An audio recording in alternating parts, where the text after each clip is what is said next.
മലയോര മേഖലയുടെ ടൂറിസം സ്വപ്നങ്ങൾക്ക് കരുത്തേകുമെന്ന് പ്രതീക്ഷിക്കുന്ന മുക്കം തൃക്കുടമണ്ണ ടൂറിസം പദ്ധതി അന്തിമഘട്ടത്തിൽ ഓഗസ്റ്റ് മാസത്തോടെ പ്രവൃത്തി പൂർത്തീകരിച്ച് പൊതുജനങ്ങൾക്കായി തുറന്നു കൊടുക്കാനാവുമെന്നാണ് നഗരസഭാ അധികൃതരുടെ പ്രതീക്ഷ.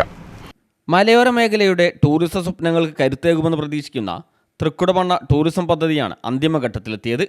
ഇരുവഴിഞ്ഞിപ്പുഴ, മുക്കംകടവ് പാലം, തൃക്കുടമണ്ണ ക്ഷേത്രം എന്നിവ സംയോജിപ്പിച്ചാണ് പദ്ധതി യാഥാർത്ഥ്യമാക്കുന്നത്. അടുത്ത മാസം പ്രവൃത്തി പൂർത്തീകരിച്ച് പൊതുജനങ്ങൾക്കായി തുറന്നു കൊടുക്കാനാവുമെന്നാണ് നഗരസഭാ അധികൃതരുടെ പ്രതീക്ഷ.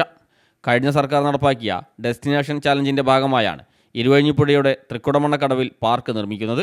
ടൂറിസം വകുപ്പ് അനുവദിച്ച 50 ലക്ഷം രൂപയും മുക്കം നഗരസഭ അനുവദിച്ച 50 ലക്ഷം രൂപയും ചെലവഴിച്ചാണ് പദ്ധതി യാഥാർത്ഥ്യമാക്കുന്നത്. മുക്കത്തെ സ്വകാര്യ വ്യക്തിക്കാണ് നിർമ്മാണ കരാർ. പദ്ധതിയുടെ ഭാഗമായി തൃക്കുടമണ്ണ കടവിൽ പുഴയിലേക്ക് ഇറങ്ങാൻ പടികളും പാർക്കിലേക്ക് റോഡുമുണ്ട്. നാട്ടുകാർക്കും വിനോദസഞ്ചാരികൾക്കും സായാഹ്നങ്ങളിൽ വന്നിരിക്കാനും പുഴയുടെ ഭംഗി ആസ്വദിക്കാനും അനുയോജ്യമായ രീതിയിലാണ് പാർക്ക് സജ്ജീകരിച്ചിരിക്കുന്നത്. കുട്ടികൾക്കും മുതിർന്നവർക്കും സമയം ചെലവഴിക്കാൻ സാധിക്കുന്ന വിശാലമായ ലാൻഡ്സ്കേപ്പിങ്ങുകളും നടപ്പാതകളും ഇവിടെ ഒരുക്കിയിട്ടുണ്ട്.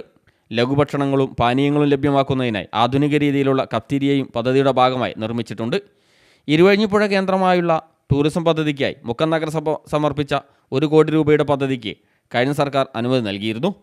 മലയോര മേഖലയിലെ പ്രധാന വിനോദസഞ്ചാര കേന്ദ്രങ്ങളായ കക്കാടംപൊയിൽ, തുഷാരഗിരി, അരിപ്പാറ എന്നിവിടങ്ങളിലേക്ക് പോകുന്ന വിനോദസഞ്ചാരികളെ മുക്കത്തേക്ക് ആകർഷിക്കാനും ഇരുവഴിഞ്ഞിപ്പുഴയോരത്ത് ആളുകൾക്ക് ഒത്തൊരുമിച്ചിരിക്കാൻ ഇടമൊരുക്കുക എന്ന ലക്ഷ്യം കൂടിയാണ് പദ്ധതി കൊണ്ട് ഉദ്ദേശിക്കുന്നത്. ഇരുവഴിഞ്ഞിപ്പുഴയുടെ തീരത്തെ മനോഹരമായ കാഴ്ചകളും തണുത്ത കാറ്റും ആസ്വദിച്ച് സമയം ചെലവഴിക്കാൻ അനുയോജ്യമായ ഒരു മികച്ച ഈവനിംഗ് ഹാങ് ഔട്ട് സ്പോട്ടായിരിക്കും പാർക്ക്. സാഹിത്യത്തിലും സിനിമയിലും പ്രശസ്തമായ ഇരുവഴിഞ്ഞിപ്പുഴയുടെ മനോഹരമായ തീരത്ത് ഇത്തരമൊരു പാർക്ക് വരുന്നത് തിരുവമ്പാടിയുടെ ടൂറിസം ഭൂപടത്തിൽ വലിയ മാറ്റമുണ്ടാക്കുമെന്ന പ്രതീക്ഷയിലാണ് നഗരസഭാ അധികൃതർ.